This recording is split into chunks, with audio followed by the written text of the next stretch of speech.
Ասեք ինչու եք աջակցում Հայաստան դաշինքին, ինչ ակնկալիքներ ունեք այս քաղաքական ուժից։ Շատ ակնկալիքներ ունեմ, անկեղծ ասած, որովհետև ես հիշողություն ունեմ եւ շատ լավ հիշում եմ, որ 98 թվականից ի վեր, երբ ընտրվել է Ռոբերտ Քոչարյանը, ինչպես է կառավարել այդ 10 տարիները։ Ունեցել ենք անվտանգ, ապահով սահմաններ եւ պետություն, տնտեսական աճ, կայուն որակյալ կրթություն, գիտություն եւ հիշենք, որ մենք ինչ վիճակում ենք եղել պատերազմից հետո։ Դրա համար ես վստահում եմ Ռոբերտ Քոչարյանին, նա ինձ համար պետական, լուրջ, adekvat գործիչ է։ Ընտրողը պետքա չմտածի, գնա իր ձայնը տա այս թրքահպատակ իշխանություններին։ Ցանկացած ընդդիմադիրին գնա ընտրելու, բայց ոչ այս իշխանություններին։ Ես ուղղակի չեմ հասկանում, էլ ինչ պետք է անի այս իշխանությունը, որ հասկանան, որ մեզ տանում են դեպի թրքացման։ Եվրոպայով տանում են դեպի Թուրքիա։ Ես մտածում եմ, եթե սրանք Աստված ոչ անի ընտրվեն, ցանկացած հայ իր տունը վաճառել է մի ինքնաթիռի տոմսի գնով եւ լքելու այս երկիրը։ Արժանապատիվ հայը չի կարող ապրել Թուրքի հետ միասին։ Ռոբերտ Քոչարյանի նման ղեկավար երևակայի ես չեմ տեսել առ այսօր։ Ես ընդհանրապես կողմ եմ 3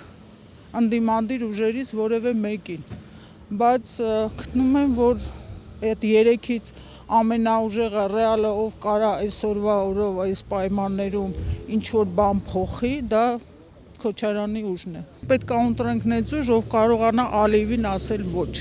Ռոբերտ Քոչարյանի կառավարման տարիներին ես բազում փոփոխություններ եմ տեսել, բազում առաջխաղացումներ Հայաստանի Հանրապետությունում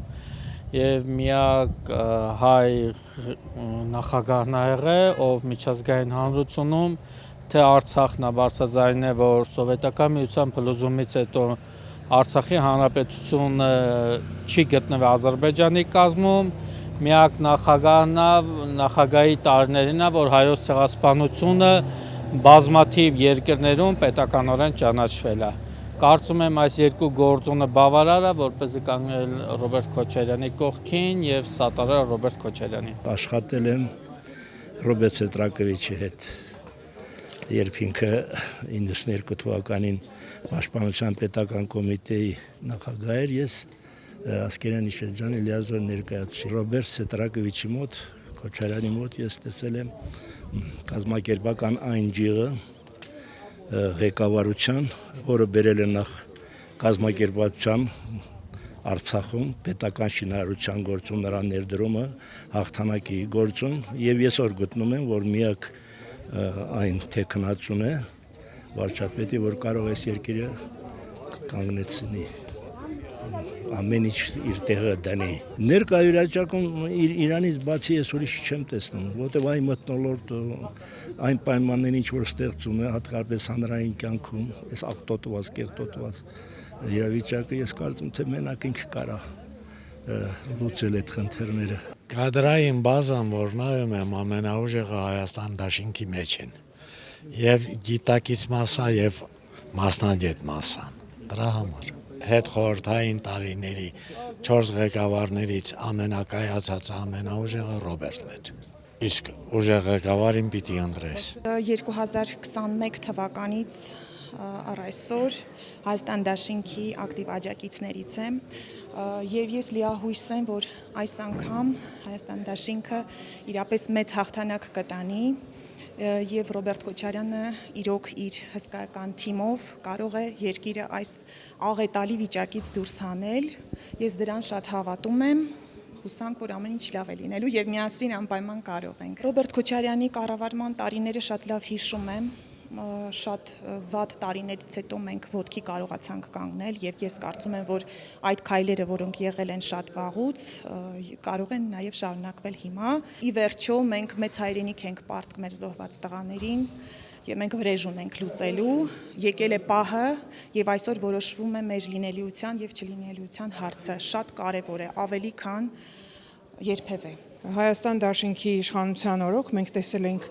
բարեփոխումները, մենք տեսել ենք ինչպիսի երկիր ենք ունեցել, ինչպիսի երկիր ենք ժառանգել եւ ինչպիսի երկիր ենք դարձրել, երկիր է դարձրել Ռոբերտ Քոչարյանը։ Կարծում եմ ակնհայտ է, այն ժամանակ, երբ որ ժառանգել է Ռոբերտ Քոչարյանի երկիրը եղել է անմխիթար վիճակում։ 10 տարիների ընթացքում մենք ունեցել ենք ամենակարևորը 10 տարի խաղաղություն, որը չի եղել ոչ մի ղեկավարի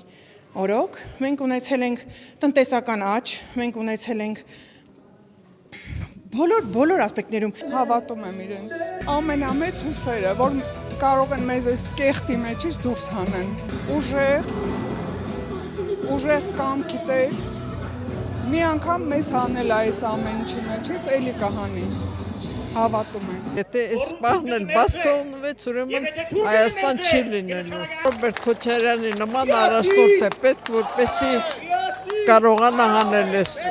փոսից։ Մեր փոսա մենք են մեջ բոլորին իմանալով հանդերձ գտնում եմ, որ միակ մարդն է, որը դեռ հույս է ներշնչում։ Առաջին տեղում Ռոբերտ Քոչարյանն է, հետո կարելի անցնել Սամվել Կարապետյանին։ Մնացածները կարելի ասած փուչիկներ են։